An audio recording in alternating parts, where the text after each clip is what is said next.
This is a special edition of Late Night Health. I'm Mark Alyn. We're going to talk, believe it or not, about vaginas and penises on this show. We're going to be speaking with Madeline Ruiz, and Madeline has written a book called I Married a Dick Doctor Who Fixes Women Too. This is a very funny book, but it has lots of information on penile health, on vaginal health, and we're going to a small town in Texas, and we have Madeline on our screen right now. Madeline, thanks for joining me today here on Late Night Health. Thanks for having me. I really appreciate it.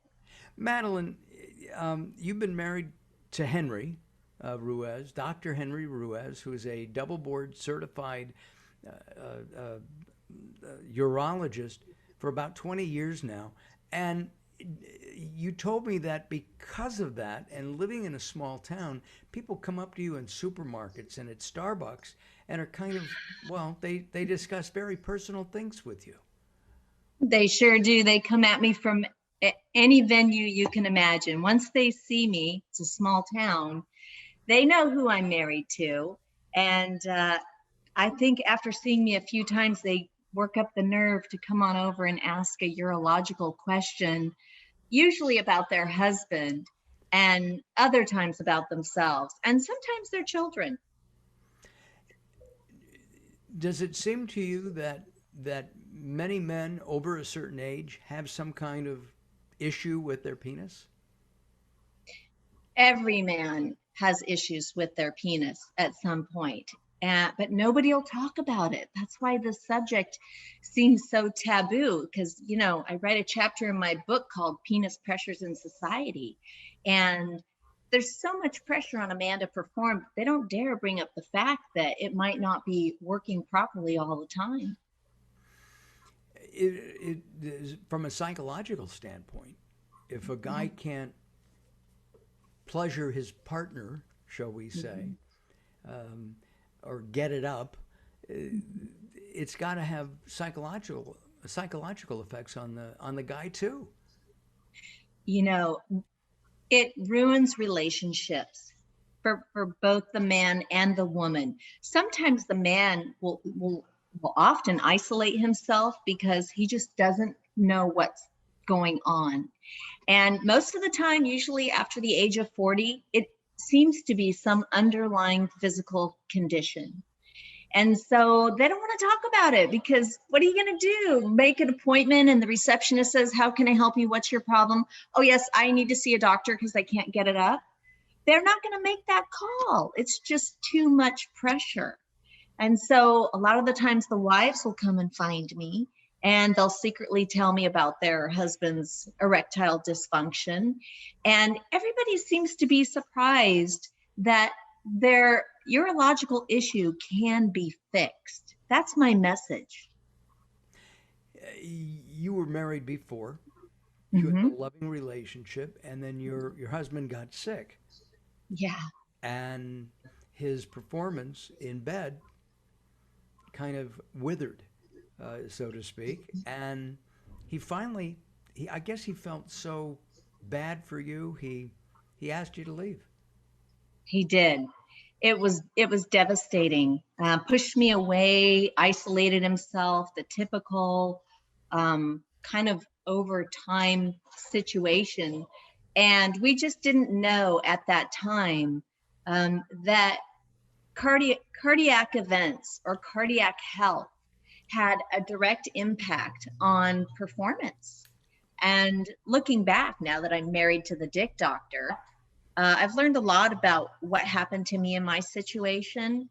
And really, I was kind of angry to learn that it could be solved. And we didn't get the direction or the help to know what to do. And it ended up, you know, breaking our marriage apart. This is common, do you think? I sure do. After talking to all these women, holy cow. For 20 years, I've had women coming up to me telling me about their husband's performance or lack of performance, because they're inquiring, you know, can you ask your husband, is this normal? Should my husband come and see your husband? What should we do? And turns out that it can be fixed. I've learned from the Dick Doctor, which I write a whole bunch about in my book over many different kinds of chapters. And it's just hard to talk about. Nobody wants to talk about it. Well, it's like we don't want to think of our own parents as being sexual beings, uh, right? You just don't. You also No. don't want to think about your own kids having sex, Right. Right. right? That's right. You It, know, that's the last thing you want to know about, right? That right. Don't it's tell just me, don't not. tell me, don't tell me, don't tell me. And so um, even in a one-to-one relationship, I guess guys just are guys. They don't want to talk about it. Most most couples, the woman is in charge of health care. Okay, honey, you have to go to the eye doctor. Honey, it's time to get your Yeah. heart checked out. You Yeah. have to go to the podiatrist. But they don't say, all right, it's time to go to the urologist, right? No. They don't. They don't say it. They A lot of people don't even know what a urologist does. Isn't that interesting? Yeah. So a lot of them will start with their family practice doctor. The problem with that is that the family practice doctor, in some instances, will try to solve it themselves, when in fact, most of the time, a urological condition has some underlying health condition. And so you need a board certified urologist or a board certified urogynecologist if you're a woman to really take a look through the urological lens to make sure that your plumbing is not having something go wrong with it because of some other condition. And I never knew that because, like, for me, I always thought my OBGYN could do everything. Turns out that most women have incontinence. And so we only go to the gynecologist. And a lot of times they'll try to fix the incontinence issue when in fact that should only and ever be done by a urologist or a urogynecologist. Because let's say that you have to have a urological procedure. That tissue in there is so fine and so delicate that you really get one chance to operate on it and gain 100% continence.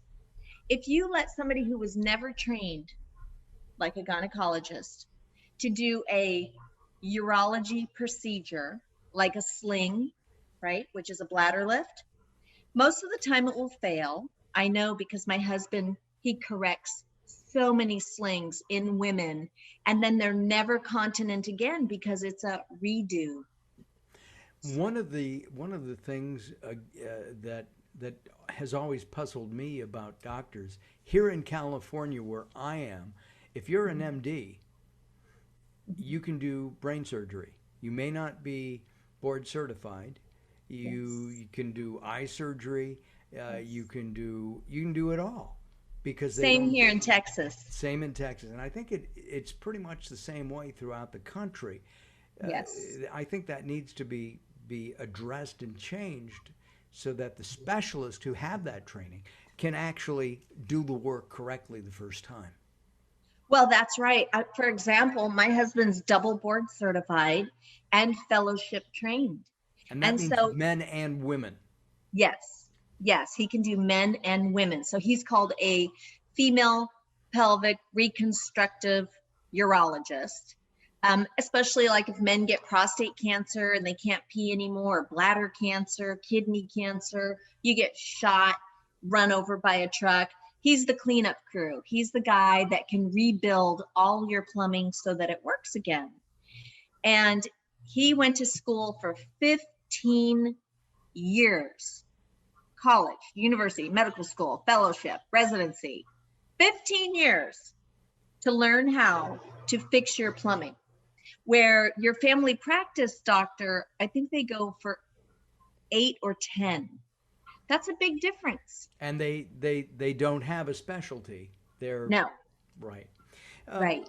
let's take a look at a couple of things because men over the age of 40, and it is that young, where Yeah. erectile dysfunction problems, click in, if you will. and they can be caused by diabetes, heart conditions, as we mentioned, being overweight. If there's a real serious problem, there can be penile implants, and this is basically putting a balloon in the penis. You blow it up, and it's hard, right? I mean, that's Yeah. it, and it, It's a fantastic device. I have a whole chapter on penile implants, and Boston Scientific was kind enough to give me carte blanche to all of the penile implant material that they have. And the reason I chose them is because my husband uses them the most, and they were incredibly supportive of this project. So I put pictures in there of how it works. And essentially you have a cylinder that goes in the penis, and then you have like a bladder or a reservoir full of water. And then you have a valve in the testicle that you pump 2 times, and it opens and the water drains down the bladder bag, if you will, and into the cylinder. And it creates an erection. Yep, it's a beautiful thing. And then to get them down, because that was my first question to the husband, I'm like, okay, so how do you get them down? And he's like, oh, it's very easy. You just squeeze the valve in the testicle and hold for 7 to 10 seconds. And I was thinking, ouch, but you're not pinching the testicle. You're pinching, the skin on top of the valve. They're very simple. That's one type. And then there's another type that's always hard, and it's just kind of malleable like Gumby. So you just push it down or push it up. And those are great for older people who maybe have Parkinson's or don't have dexterity with their hands, so they can't manipulate it. Or let's say you're one of our soldiers that were wounded in war and you don't have a lot of dexterity, but you're young and you still want to have an erection. So this is a device that can help people who have those kinds of physical impairments. any run on an Android or an iPhone yet? Not yet, but I'm sure with time we're going to get Wi-Fi penises. Just had to ask. I guess as you at one point you were helping your husband. You had several offices. He had several offices in the Texas area, in near McAllen, and you were rummaging around in his trunk, and you found a whole bunch of these things. That's hysterical. Well, imagine my surprise. I was helping him to load up for work, get ready to go to one of our other offices in the town next door, because he works we're a small underserved community, so you spread yourself thin. So he would take things to each office. Well, I'm helping him with his gym bag and his coffee, and I open the trunk and I see 2 cases of Viagra and Cialis, which I'm like, oh my God, what are you doing with all these drugs? If you get pulled over, you're going to get a ticket. And he's like, no, quite the contrary. If I get pulled over, I'm going to have a new best friend. And I'm like, not if it's a woman cop. And actually, even if it is a woman cop. That's what he said. Right? Exactly. And that's in the book, folks. I read it. The book is very funny. It has a lot of humor, but at the same time, you're coating the humor with really positive scientific information. Oh, yes. My book was reviewed by my husband because he knew that all his peers were going to read it. And he wanted to make sure that it was technically correct. Of course, he's a surgeon. It has to be technically correct. So I do have a lot of information in there, but I'm like everybody else. I'm not a doctor. And yet I'm trying to understand what it is that he's saying, what it is that people at the grocery store are saying to me. And I have to somehow translate it so that it's easy to understand. So I put it in layman terms, but I'm a modest girl. I get very embarrassed by urology or my body parts. I don't want to talk about my body parts. So I think penis and vaginas are just funny, and that's the approach that I took. Well, they are funny, but they can be more than just funny. And you say you're modest. How can you be modest when you're saying, instead of saying PP or VV, you're using the actual words, which is good, which is what we should do. It's true, but I'm going to tell you what. I grew up in a family of 8 siblings, and 5 of them are boys. So maybe I'm not that modest for them, but for me, I don't want to talk about me. It's so much easier for me to talk about you. Got it. Got it. And that makes perfect sense. What do you think is the strangest or the weirdest comment that you've had when, standing in line at Starbucks or at the gas station, and somebody comes over to you and says, my husband does this weird thing after we have sex, he does this, or what's the story? Come on. Okay, there was one story that just had me floored because I didn't know that this happened. So I'm at the high school picking up my children from school, and you wait in the parking lot. You park, pull over, and wait. And I see this mommy who I don't know, but she's like looking this way and looking that way, and she's slowly making her way towards me. And I'm thinking, oh, this ought to be good. Because I can always tell when people are coming at me for a question, right? So she comes over, she's like, oh, hi, Mrs. Ruiz, how are you? And I'm like thinking, right, what's your question? She goes, can I ask you a question? I'm like, sure, what's up? She goes, well, this is really odd. She goes, my husband, when he gets an erection, his penis goes up and then bends almost backwards like a hook. And it's very painful for him. And I was like, Whoa. What did you just say? And I'm like, you mean like a fish hook? It bends up and back like a fish hook? And she's like, yeah. And I'm like, oh my God. I'm like, can I ask you a question? She's like, sure. I'm like, how do you get it in? She goes, well, I don't. That's the problem. That's why I wanted to ask you if you should get in to see your husband. Well, it had to have worked. It had to have worked at least once because she was there picking up her kid. Well, this is one of those underlying health conditions that shows up over time. And sure enough, it can be solved. It's a little bit more difficult, but it can be solved, takes a little time, and it's very painful. So it does affect your quality of life. And luckily, he had a good wife that was brave enough to bring up his, fish hook penis. But I'll tell you what, every time I see him in town, I have to turn the other way because I just picture this. I know. And I'm just like, I'm just going to go that way now because I can't get it out of my head now. It's there forever. I get it. That makes perfect sense to me. The book is available at Amazon? Amazon, Barnes and Noble, Google Play. I wrote the book in 14 languages. And I did audiobook in 8 languages. I did the English one myself. And the reason I did that is because I just want to help people learn that your urological problem can be solved. And I give my book away free in some of the non-Latin language countries because I just want to get the message out. I just want people to know about their plumbing.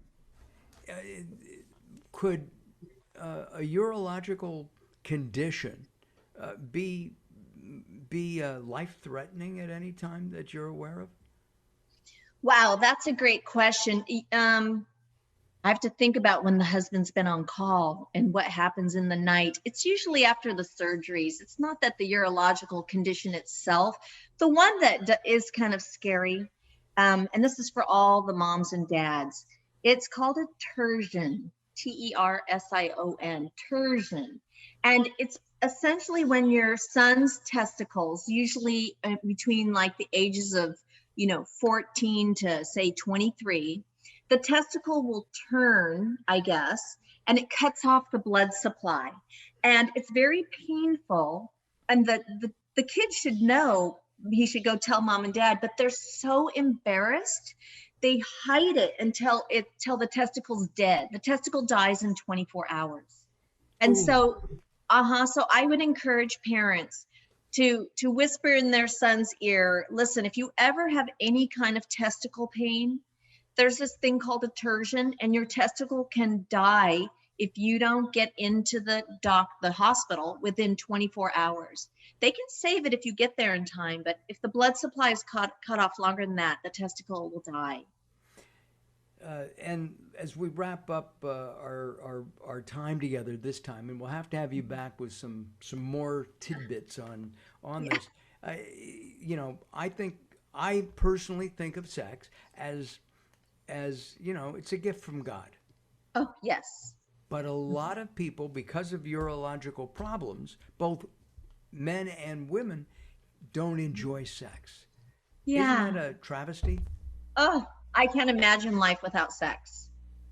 And it doesn't have to be the way it was when you were 20 or 30 or 40 or 50. Yeah. Okay, go ahead.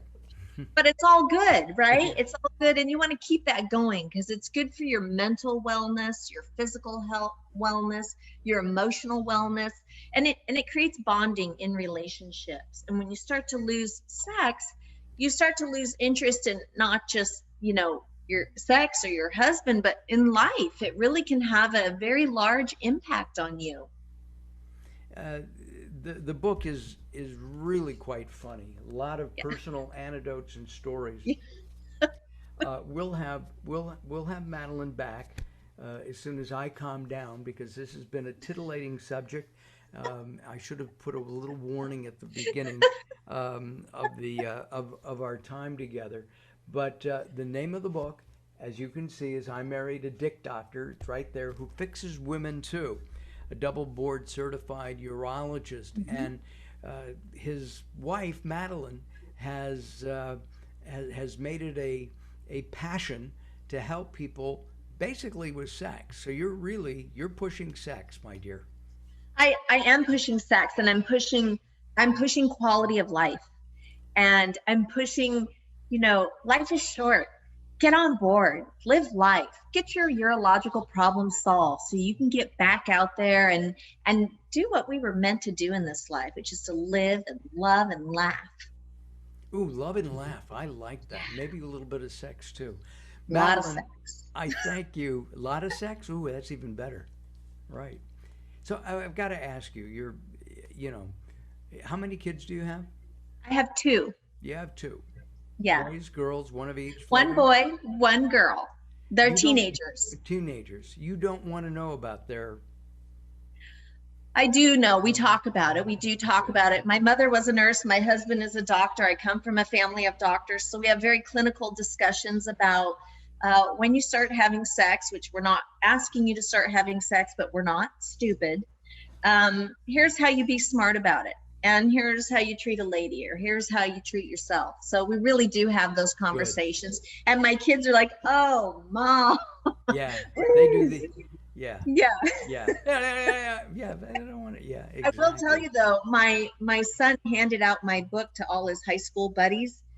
I'm a very popular mom. There's an abbreviation for that. Oh. Yeah. Well, we're not going to go there. Oh, okay. I don't know that one, but you're going to have to clue me in when we're done. Yeah, okay. I have to think of what it is. Anyway, Madeline, thank you very much. I Married a Dick Doctor. It's a great book. It's very, very funny. It's very frank, and you should pick it up. You can go to Amazon or Barnes & Noble and get it. Now, you have a website as well. I do. It's www.imarriedadickdoctor.com. That's a very easy one to remember. All right. Thank you very much, Madeline. Thank you for watching. We will be back soon with more here on Late Night Health. Bye-bye for now.